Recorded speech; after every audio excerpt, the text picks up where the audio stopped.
¿Qué tal? Buenas tardes, compañeros. Bienvenidos a esta sesión de hormigón armado en su versión de ayudantía que corresponde al capítulo 5, que vendría a tratarse de el diseño a flexo-compresión, netamente en el trabajo de columnas. Bien, lo que vamos a ver en este capítulo, al igual como lo hemos visto en flexión en vigas, va a ser ejercicio de tipo diseño y verificación. Para ello, primero vamos a conocer algunos conceptos, principalmente lo que es una columna. La columna en sí es un elemento que puede ser de distintos materiales, destinado a soportar cargas axiales principalmente, tanto de tracción como compresión. Cuando hablamos de edificaciones, por lo general, las columnas suelen más que todo a transmitir cargas a compresión. En diversos casos también, el análisis estructural permite determinar también de que algunos momentos flectores también aplican a dichas columnas. Vamos a explicar más adelante un fenómeno que se aplica en esto y el también por qué se llama flexo-compresión y no compresión neta. Pero bueno, en la vida real más que todo las columnas no se suelen llamar así. En Chile principalmente uno les suele llamar más como pilar, aunque un pilar vendría siendo solamente un derivado de una columna, puesto que las columnas también se pueden encontrar en elementos reticulares, sea pórticos, cerchas, donde también cumplen la función de columnas, puesto que también reciben cargas axiales. Muy bien. En cuanto a el hormigón armado, eh, específicamente la armadura de las columnas, existen de dos tipos. Principalmente para resistir las tracciones, o más bien flexión, vamos a tener las barras longitudinales, que es exactamente lo mismo que teníamos en las vigas, y los estribos. Pero acá vamos a hacer una distinción. Cuando tenemos columnas rectangulares o cuadradas y cuando tenemos columnas circulares. Cuando tenemos las primeras, es decir, rectangulares o cuadradas, vamos a utilizar estribos, que son los típicos estribos cerrados, en el caso de Chile, que habíamos visto anteriormente. Cuando tenemos pilares circulares, lo más conveniente es utilizar espirales, ¿cierto? Vendrían siendo enfierraduras circulares en forma de espiral. También existe el caso de que se utilizan estribos redondos, pero no aplica tanto como una espiral. Así que vamos a hacer esta distinción, estribo cerrado para el caso de columnas rectangulares y espirales para pilares circulares. Vamos a hacer otra distinción que aquí también es importante para el tema del curso. Existen dos tipos de columnas, las columnas cortas y columnas largas. Esto también va asociado obviamente a la longitud de estos elementos. Pero lo importante en cuanto al análisis de las columnas es que en las columnas cortas la resistencia de esta columna va a regirse por la resistencia de sus materiales y la geometría de la sección transversal, es decir, cuánto ancho y altura de esta sección vamos a tener. Esta va a ser condicionante para calcular la resistencia. En el caso de las columnas largas, lo que va a regir es la deformación, puesto que cuando tenemos elementos muy esbeltos, se produce el denominado pandeo, que esto corresponde principalmente a deflexiones laterales. En estos casos, en las columnas largas es muy común que pueda producirse la fluencia del acero. En cambio, en las columnas cortas suele ocurrir el aplastamiento del hormigón. No obstante, puede ocurrir de forma intercambiada en ambas. Esto va a depender netamente de las composiciones de esta columna, de las cargas, de la geometría. ¿Ok?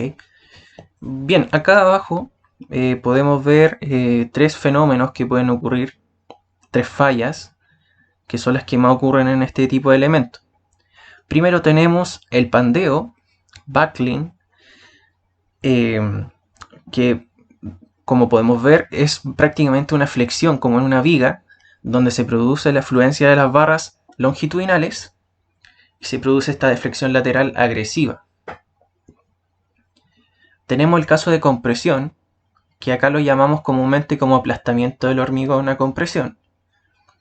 Podemos ver que la columna falla súbitamente, el acero se dobla súbitamente, acortando su largo total. Vamos a explicar un poco más este concepto. Y también tenemos la falla por cizallo cortante, que esto es una falla repentina y que también acá tiene mucho que ver la función de los estribos. Recordemos que los estribos son la armadura especialmente diseñada para calcular el cortante, para resistir el cortante, perdón, y además tiene la función de confinar el estribo, perdón, las barras longitudinales. Lo vamos a explicar ahora. Bien, las barras longitudinales sabemos que sirven para controlar la flexión y su forma de falla va a ser por fluencia. Tenemos también los estribos y los espirales que tienen la misma función, con el único alcance de que los estribos se ocupan en elementos rectangulares o cuadrados y los espirales en elementos redondos. Como podemos ver en esta gráfica, el estribo, que vendría siendo este elemento, va a tener dos funciones. Principalmente recibir el corte, que el corte vamos a ver más adelante, es una falla diagonal. Entonces, si la falla es diagonal, el único elemento que va a estar designado principalmente a resistir esta falla va a ser el estribo. También lo vamos a ver en el capítulo de cortante. Y de otro punto de vista, más geométrico, el estribo tiene la función de confinar las barras longitudinales. Es decir, que estas dos barras que podemos ver, que son longitudinales, se pandeen hacia los lados. ¿Ok? Entonces el estribo tiene función de resistencia al cortante y de confinamiento. La misma función ocurriría para una espiral, perdón, solo que tendría distinta composición en este sentido, que es un elemento continuo. No vendría siendo estribos separados a cierta distancia, sino más bien espirales. En el caso de las fallas de las columnas tenemos el efecto Poisson, que si lo llevamos a un punto más físico, el efecto Poisson ocurre principalmente cuando se tiene una carga muy agresiva, muy grande, que comprime el elemento. Esta carga hace que la longitud de este elemento se reduzca y para poder compensar ese volumen se expande hacia los lados. Entonces, en la primera fotografía podríamos suponer de que esta columna acortó producto de una carga, y para compensar esa pérdida de volumen, la aumenta creciendo hacia los lados. Entonces en estos casos se puede ver un aplastamiento del hormigón, fluencia de las barras, entre otras cosas, pérdida del recubrimiento principalmente. Ahora tenemos un efecto un poco más, quizás no tan agresivo como el efecto Poisson, pero sí un efecto que es importante porque también requiere reparaciones o restauración o simplemente demolición del elemento. Este es el spalling. El spalling consiste en la pérdida del recubrimiento, un descascaramiento. Esto puede ocurrir básicamente en dos formas. Por una falla estructural, como lo que vimos acá arriba, en el efecto Poisson, o también puede ocurrir por fenómenos externos como la acción del fuego. Sabemos que el fuego, actuando hasta cierta temperatura, el hormigón falla. Esto incluye unos cambios de color, etc. Y se descascara y queda de esta manera. Entonces es muy común que el concepto de spalling lo conozcan mucho cuando se hable de este tipo de fallas estructurales o por acciones del fuego. Esto lo pueden ver en las patologías del hormigón. Muy bien. Ahora centrándonos un poco más en cuanto a la geometría y las cargas y el diseño como tal. Yo les dije que las columnas están principalmente resistiendo cargas axiales, que por lo general se asemeja a que una carga que pasa por el eje de este elemento. Si lo llevamos a la vida real, esto no suele ocurrir mucho. De hecho, es prácticamente imposible. Tendría que ser un ejemplo muy azaroso. Por lo tanto, uno asume de que las cargas siempre están, hipotéticamente, a cierta distancia de este eje. Esta distancia le vamos a llamar excentricidad. ¿Y cómo se representa?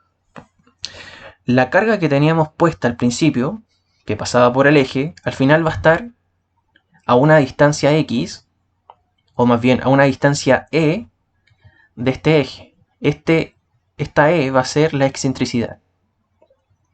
Entonces, si la carga se desplaza del eje, se va a producir un momento.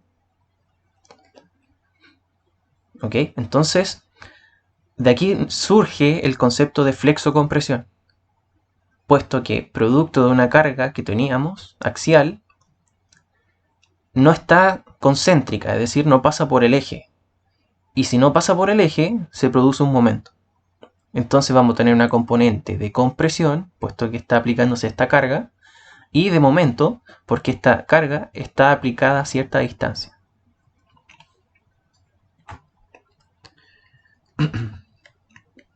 Si lo llevamos al diagrama de deformaciones y esfuerzos, tendríamos este tipo, que es muy similar, por no decir igual, al diseño de vigas simplemente reforzadas y doblemente reforzadas, solo que en este caso cambia la orientación, pues obviamente porque las columnas son elementos principalmente verticales, que pueden ser diagonales, y horizontales incluso, en caso de elementos reticulares, pero en este caso cambia por el sentido.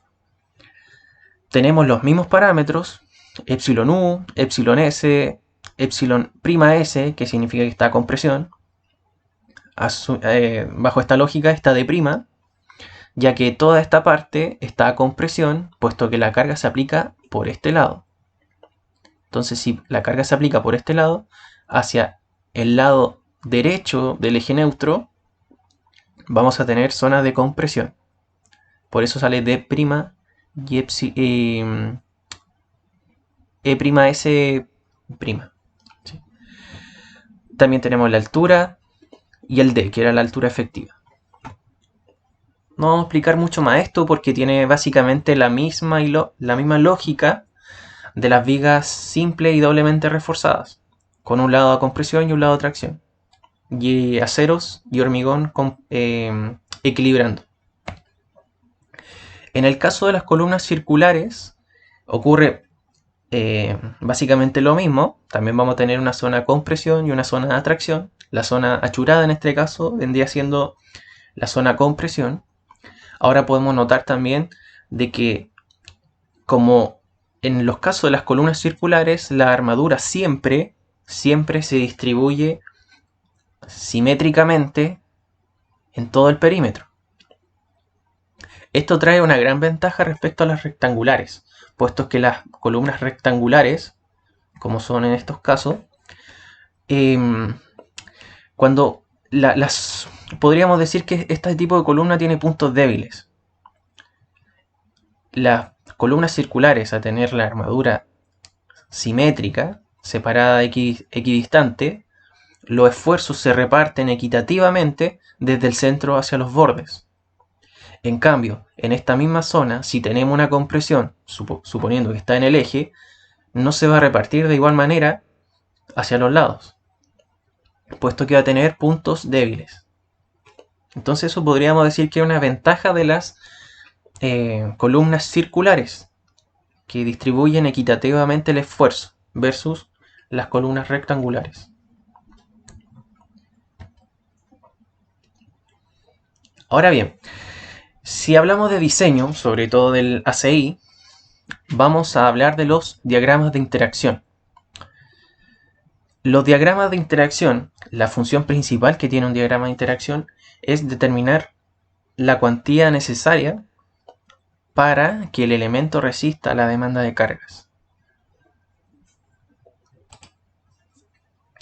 Entonces, para poder, primero que todo, los diagramas de interacción deben construirse manualmente o bien utilizar diagramas que han sido creados por diversos autores especializados en este tema.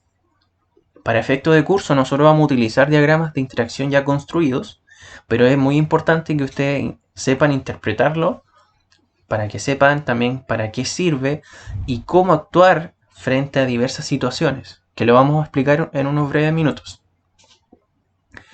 Pero principalmente, ¿de qué se compone un diagrama de interacción?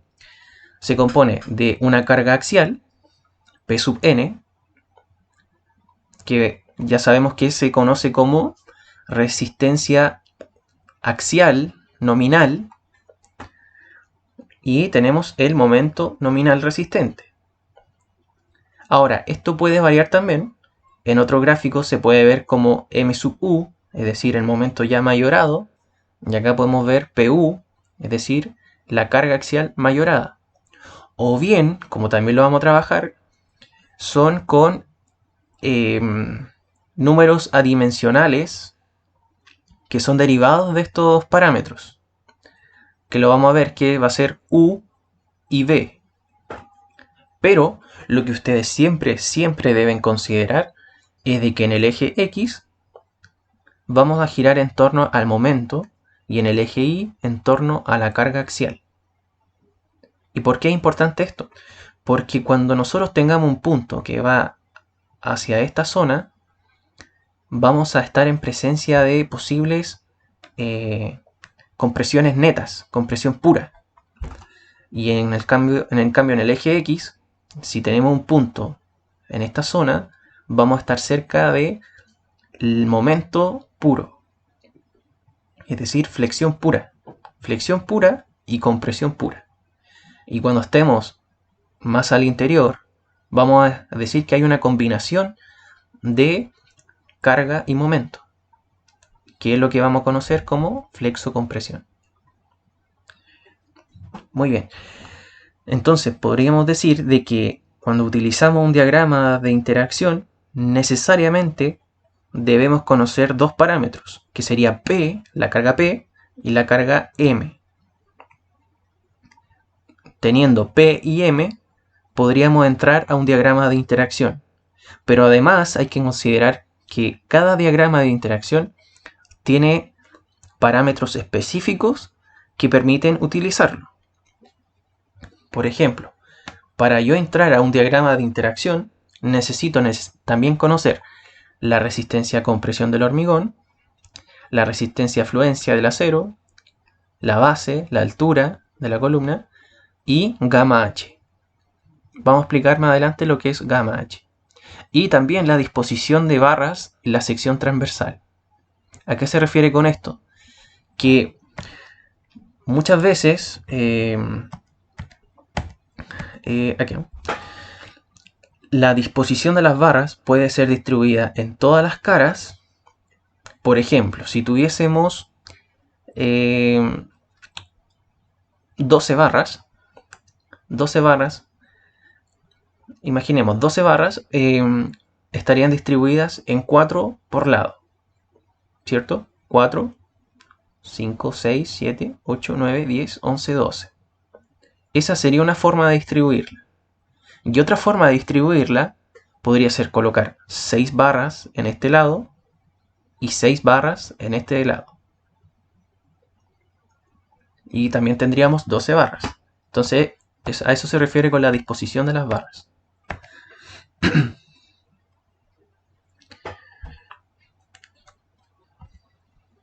¿Qué más?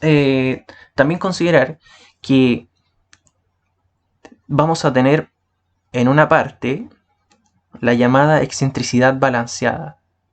Cuando hablamos de balanceado, ustedes recordarán que se refiere a una instancia donde el elemento falla simultáneamente por aplastamiento y flexión. ¿Ok?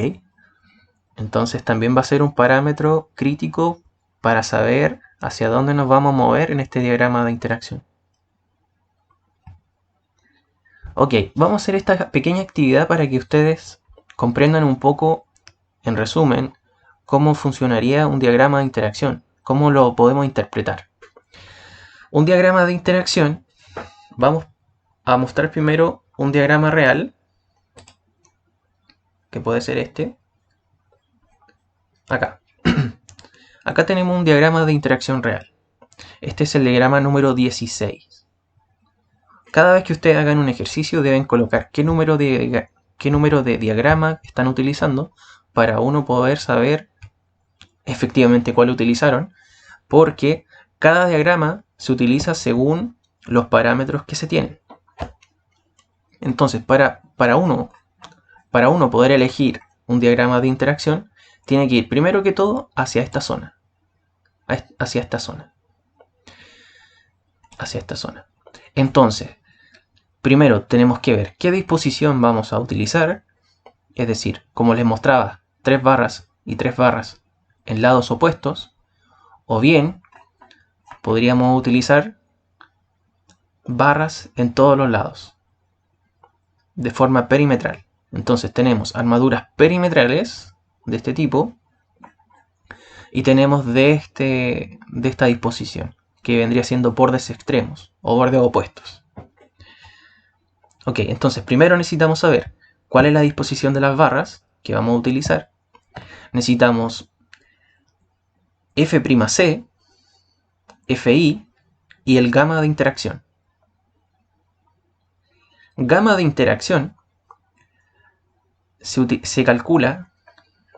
Gamma de interacción es la relación entre la altura de la viga, perdón, de la columna, la altura de la columna y gamma h. Gamma h vendría siendo la distancia de centro a centro de las barras en dos caras opuestas. ¿Ok? Entonces, gamma de interacción va a ser gamma h dividido en h. ¿Ok? Más adelante les voy a mostrar esa fórmula. Ok, entonces si tenemos todos estos parámetros y nos cumple, es decir, mi ejercicio dice que tengo F'C de 25, Fi de 420, gamma de interacción de 0,8, puedo entrar a este diagrama y determinar la cuantía. Para ello deberé calcular U, que es la vertical, y V, que es la horizontal, con estas expresiones. También lo vamos a ver más adelante. Entonces, teniendo U y V, vamos a entrar al diagrama de interacción. Por ejemplo, un punto de aquí. Un punto de aquí. Por ejemplo, en este caso vendría siendo un U de 0,52 por ahí, más o menos. Y en la horizontal, que sería B, vendríamos a tener 0,70 y algo, app. Y entonces, para poder determinar la cuantía en este punto, vamos a dirigirnos por acá, hacia acá, hacia acá. Y como podemos ver, en estos puntos hay unos números. Estas son las cuantías. Entonces yo les dije que daba por acá. La cuantía vendría siendo 0,37 más o menos. ¿Ok? Y cabe señalar de que el ACI te pone un rango de cuantía que va desde 0,01 hasta 0,08. Por lo tanto, cada vez que ustedes diseñen, deben corroborar de que la cuantía se cumple. Vamos nuevamente a nuestra presentación. Ok, ahora vamos a interpretar esto. ¿Qué pasaría si partamos con el punto 1? Si nuestras coordenadas nos dieran donde está el punto 1. Eso significaría de que tenemos una carga que sobrepasa la carga máxima, tampoco que no hay momento, ya que está solamente en el eje vertical y sobrepasa la curva. Es decir, esta columna fallaría por aplastamiento, puesto que se supera la carga última y también la cuantía de diseño. De otra forma, si está en el punto 2, podríamos decir de que este elemento está en compresión pura, pero todavía no alcanza la falla, puesto que todavía está dentro del rango. En el punto 3, sale nuevamente de la curva. Este elemento entonces estaría fallando, podría ser por compresión o por flexión. Si está en el punto 4, entre comillas podríamos decir que funciona, pero estamos en el riesgo de que hay mucha incertidumbre si efectivamente va a resistir la columna en este parámetro, puesto que también está en la cuantía última. ¿Ok? Entonces tampoco es recomendable. Nunca va a ser recomendable que el punto de afuera o en la línea última. En el caso 5, podríamos decir que estamos en un diseño correcto, puesto que tiene contemplada tanto la flexión por este lado y la compresión por este lado. Este vendría siendo un caso relativamente óptimo. En el caso 6 estaríamos hablando de un error, puesto que no se cumple con la cuantía mínima. Y también estaríamos hablando de un sobredimensionamiento. En el caso 7 y 8 vendría a tratarse lo mismo que en el caso 1 y 2, pero asociado a la flexión. Es decir, en el punto 8 la columna fallaría por flexión, puesto que se supera la última, y en el caso 7 estaríamos hablando de flexión pura. Todavía resiste la columna, pero está en compresión pura. Acá estarían los... Este es un diagrama de Jiménez-Montoya, que son los que vamos a utilizar en el curso, donde ustedes deben rescatar siempre el número del diagrama que van a utilizar, calcular los parámetros U y V con estas fórmulas, que son las mismas que aparecen aquí, y también contemplar los parámetros que se indican acá. Estos parámetros que están aquí, siempre y exclusivamente estos parámetros son los que le van a definir si pueden o no utilizar el diagrama de interacción.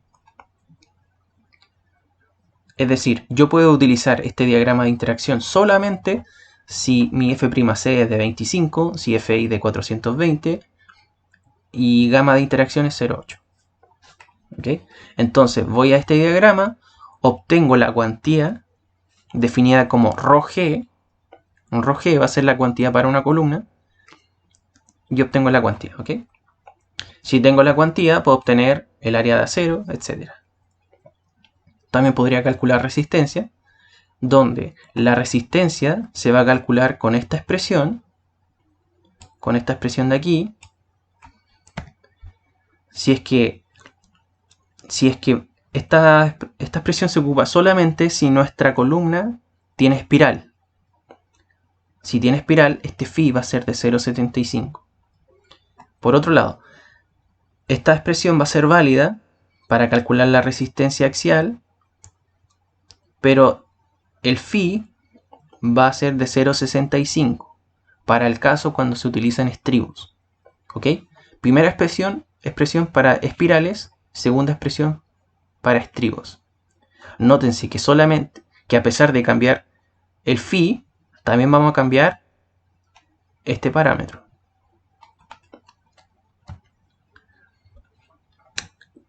Muy bien, el concepto ya lo había explicado, el gamma de interacción va a ser una relación entre gamma h y h, donde gamma h es la distancia de centro a centro de barras en caras opuestas, y el h la altura, o más bien el lado más largo de la columna.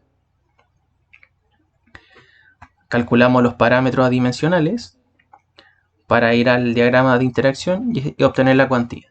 Después esta cuantía la vamos a trasladar a un área de acero conocida como AST, que va a ser la cuantía obtenida por el diagrama de interacción por V por D.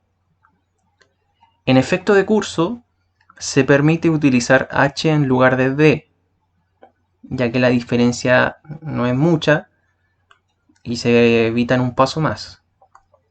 ¿Ok? Entonces aquí también pueden utilizar ρg por v por h. Y tenemos las disposiciones de barras. Una disposición perimetral y una disposición de bordes opuestos, que puede ser de forma horizontal o de forma vertical. ¿Qué quiero decir con esto? Que si a ustedes le piden una disposición de bordes opuestos, van a tener dos posibles diagramas de interacción, que puede ser de esta manera o esta. Ustedes la van a elegir, siempre y cuando esté bien dibujado. Y para la perimetral vamos a tener solamente una forma, puesto que siempre va a estar en todas las caras. Las cuantías límites. La cuantía mínima, el área mínima de acero que se va a utilizar, tiene que ser por lo menos mayor o igual al 1%, del área gruesa y menor al 8% del área gruesa. ¿Ok? Además, cuando hagan su esquema, deberán colocar trabas, que son estos elementos intermedios, esta y esta. Deberán colocar trabas cuando la distancia entre barras adyacentes supere las 6 pulgadas o en nuestro sistema 15 centímetros. ¿Ok? Entonces, si en su diseño la separación entre las barras es mayor a 15 centímetros, deberán utilizar trabas. Vamos a hacer un pequeño ejercicio. Diseñar una columna corta y de sección cuadrada con disposición de armadura en dos formas, perimetral y de bordes opuestos. La columna debe resistir una carga axial de 2000 kN y un momento de 300 kN/m, ambos mayorados por el código A6. Deberá considerar que el acero es A6342, la resistencia del hormigón de 25 MPa, gama interacción de 0,8, recubrimiento libre de 40 milímetros, y realizar el esquema con ambas disposiciones. Entonces, primero, como es un diseño, las dimensiones las vamos a determinar nosotros. Lo que vamos a hacer, vamos a tomar dimensiones tentativas. Siempre les voy a sugerir de que estas dimensiones sean mayores a 30 centímetros. Esto para asegurar que caiga toda la enferradura que vayan a utilizar. Entonces yo, en mi caso, voy a suponer de que mis dimensiones son de 40 y 40. B y H serían iguales, ya que el enunciado dice que debe ser de sección cuadrada. El hecho de que diga columna corta va a ser, como les dije, de que la resistencia de este elemento va a estar dado por la resistencia de los materiales y las dimensiones geométricas, y no va a depender tanto de las deflexiones, pandeos, como lo habíamos dicho. ¿Ok? Entonces, si tengo mis dimensiones, puedo estimar el área gruesa, que básicamente es B por H, sería 1600 centímetros cuadrados. Luego calculo gamma H, que vendría siendo mi gama de interacción, por H, o B en este caso porque es cuadrada, obteniendo 32 centímetros. Si a mi 40 centímetros, que es el área el largo de la cara, le resto el confinamiento de las barras, voy a obtener 8 centímetros, lo que me daría un recubrimiento similar a 40 centímetros. Perdón, 40 milímetros. 40 milímetros. ¿Ok? 40 milímetros. Ahora, nota que se acepta que el recubrimiento se considere hasta el centroide de las barras, ¿cierto? Porque si nosotros restamos 40 menos 32, estos 8 centímetros van a estar medidos hasta la mitad de la barra.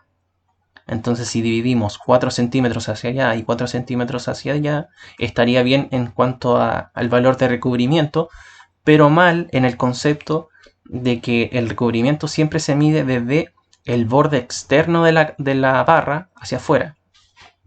Pero por el caso del diseño de las columnas vamos a asimilar esto. Luego calculamos la excentricidad, que vendría siendo MU dividido en PU, obteniendo una excentricidad de 15 centímetros.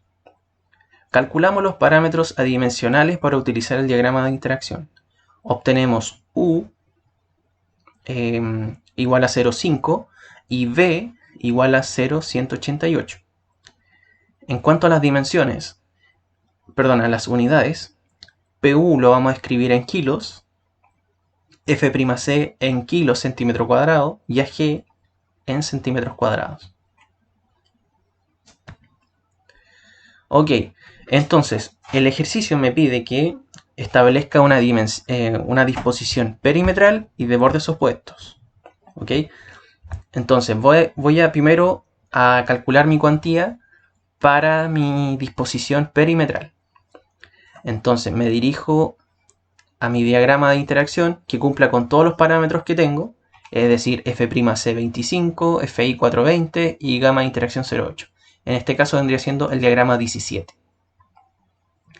Luego reemplazo con mis valores, ¿cierto? Con mi U y V y obtengo a este punto.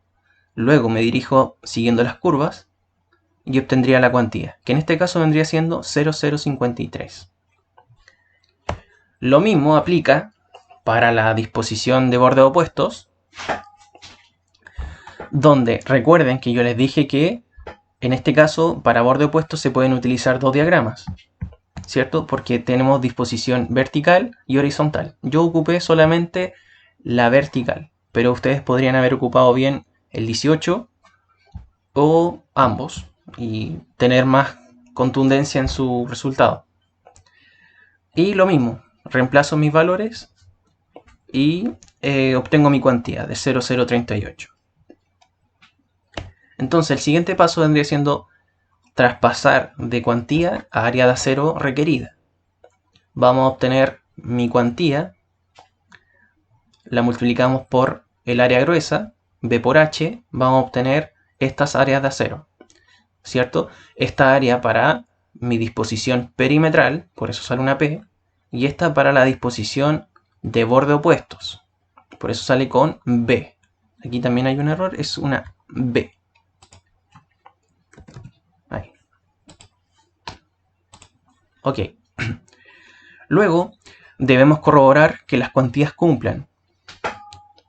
Entonces, el área de acero tiene que ser mayor al 1% y mayor al 1% y menor al 8%. Ahí sí. Listo. Entonces corroboramos y obtenemos que cumple perfectamente. Luego hacemos nuestro esquema donde debemos escribir gamma h, b, h, la distancia entre las barras utilizadas, ¿ok? Es importante siempre escribir el espaciamiento de las barras, porque recordemos que si esta separación es mayor a 15 centímetros, deberá utilizarse una traba. Esto vendría siendo un ejercicio de columnas, que es corto, no es difícil, así que espero que les haya parecido sencillo de realizar. Les voy a hacer un alcance ahora, en un diagrama de interacción. ¿Qué pasaría si ustedes, al diseñar, les daría un punto acá afuera o acá afuera? Que esto puede pasar. Lo que ustedes deben hacer cuando, por ejemplo, en este caso, mi punto estuviese acá afuera, lo que deben hacer es hacer una reducción de la dimensional. Es decir, si por ejemplo mi valor de B hubiese dado 0,55, es decir, entre 0,5 y 0,6 por acá, estaría fuera de la curva. Lo que debemos hacer es adentrarnos hasta el caso límite, que vendría siendo este caso, aproximadamente 0,48, y teniendo el valor de B definido, con la cuantía definida, puesto que si nos reducimos acá, vamos a obtener la cuantía directamente, y ahí tendríamos que despejar el área gruesa, y así vamos a determinar qué área gruesa necesitamos. ¿Ok? Entonces ese vendría siendo el ejercicio propuesto. Ahora les dejo a ustedes, para que hagan su cuestionario, que resuelvan este ejercicio, que no tiene ninguna diferencia más allá del ejercicio anterior, solo que les pide una cierta condición, que el ancho menor sea mayor a 30 centímetros. ¿Ok? Entonces, les dejo por hacer eso. Ahora vamos a hablar sobre el concepto de flexión esviada. Nosotros dijimos que las columnas por lo general tienen excentricidad, es decir, que la carga no pasa por el eje, pero a la vez esto puede darse en dos dimensiones, que también se traduce a que los momentos originados hacia una columna se produzcan en dos ejes diferentes. Esto se conoce como flexión biaxial o también como flexión esviada. ¿Dónde pasa mucho esto? Puede ser también en las columnas esquineras de un edificio, donde las columnas esquineras reciben vigas en dos direcciones y estas vigas sabemos que transmiten momentos. Transmiten momentos en dos direcciones y por lo tanto la columna deberá resistir un momento, una flexión esviada.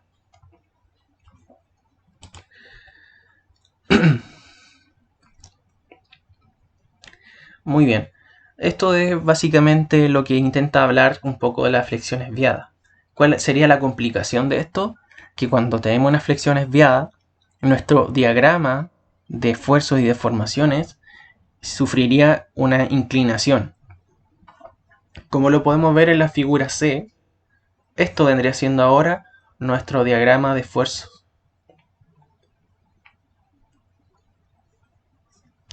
Entonces esto resulta bastante complicado puesto que hay una inclinación lambda. Ahora vamos a explicar dos métodos que se utilizan en estos casos para obtener valores aproximados para poder calcular la flexión esviada. Uno es el método aproximado o ruso, donde lo que se hace es que la columna se divide en octantes, o más bien en otras palabras, en 8 partes.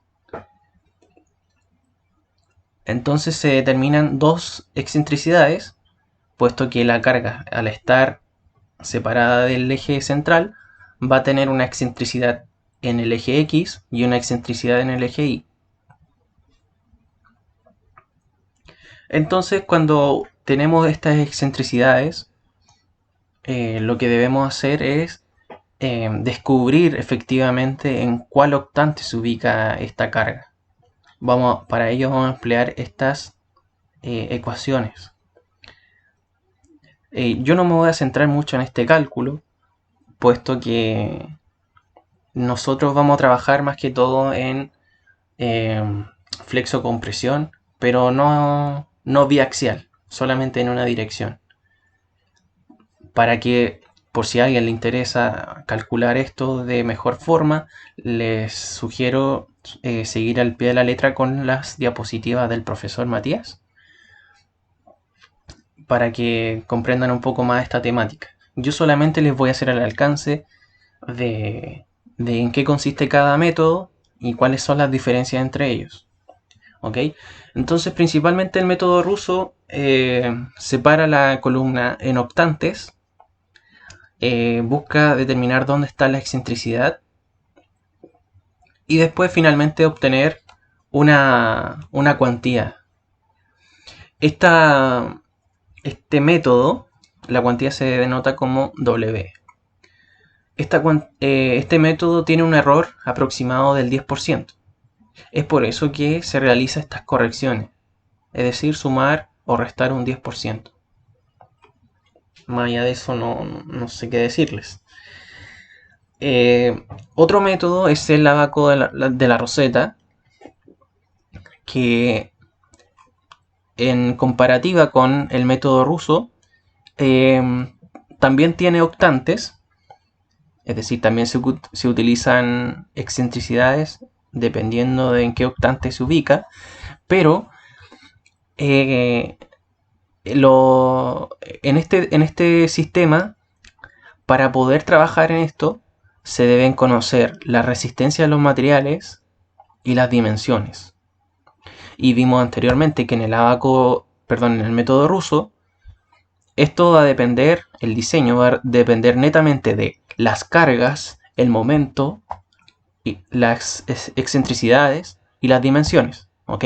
Entonces, el método ruso depende de las excentricidades, de las dimensiones y de las cargas. En el ábaco de la roseta va a depender de la resistencia de los materiales, es decir, F'C y Fi, y de las dimensiones. Y por supuesto de las cargas. Necesitamos saber cargas para poder determinar dónde está esta flexión desviada. Muy bien, eso sería.